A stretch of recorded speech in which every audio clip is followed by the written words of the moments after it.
आज आपण गेवराई या ठिकाणी नुकत्याच वकील संघाची 30 सप्टेंबर रोजी निवडणूक झाली। निवडणुकी प्रक्रियामध्ये तब्बल 25 वर्षानंतर मातंग समाजाला जो वकील संघाचं प्रतिनिधित्व मिळाले त्याबद्दल आपण आज जाणून घेणार आहोत।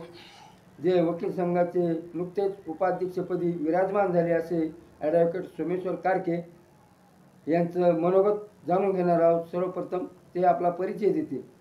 नमस्कार, मी ॲडव्होकेट सोमेश्वर कचरू कारके। गेवराई न्यायालयामध्ये मी मागील 10 वर्षापासून प्रॅक्टिस करतो। वकील साहेब, आता नुकत्याच ज्या वकील संघाच्या निवडणूक प्रक्रिया पूर्ण झाल्या आणि आपण आपल्या ज्या प्रतिस्पर्धा होता त्याच्यावर मात करून उपाध्यक्षपदी जो विराजमान झाला त्याबद्दल आपलं मनोगत व्यक्त करावं।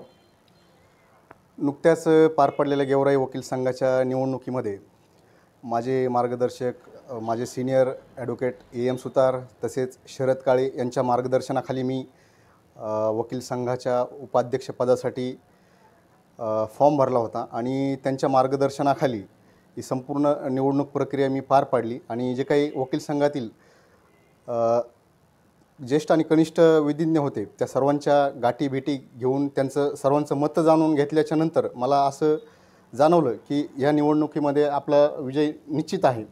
त्या अनुषंगाने मी प्रयत्न करत राहिलो आणि माझे जे काही प्रतिस्पर्धी उमेदवार होते ॲडव्होकेट PP जरांगे यांचा तब्बल मी 4 मतांनी पराभव केलेला आहे। यानंतर आपण जे उपाध्यक्षपदी विराजमान झाला तर नक्कीच आपण मातंग समाजाला न्याय दिलेलाच आहे, परंतु ज्या काही वकील संघामध्ये अडीअडचणी असतील त्या सोडवण्याचा आपण कसा प्रयत्न कराल?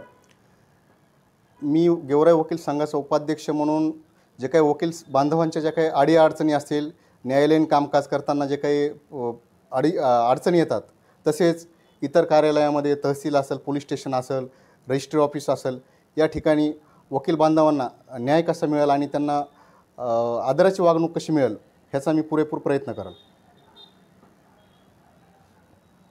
जसे आपण वकील संघामध्ये काम करतात तसंच सामाजिक कार्यामध्ये आपलं काय मार्गदर्शन आहे? मी मागील 10 ते 12 वर्षापासून डेमोक्रॅटिक पार्टी ऑफ इंडिया या पक्षामध्ये बीड जिल्हा विधी सल्लागार या पदावर कार्यरत होतो। तसेच मागील 6 महिन्यापूर्वी डेमोक्रॅटिक लॉयर फोरमच्या राज्य निमंत्रकपदी निवड करण्यात आलेली आहे। आमच्या पक्षाचे प्रदेशाध्यक्ष अजिंक्यजी चांदणे यांच्या मार्गदर्शनाखाली माझी निवड करण्यात आलेली आहे आणि यापूर्वी देखील मी जे काही दलित बांधव असतील, आदिवासी बांधव असतील यांच्या विविध प्रश्नावरती आंदोलनाच्या माध्यमातून काम केलेलं आहे। धन्यवाद।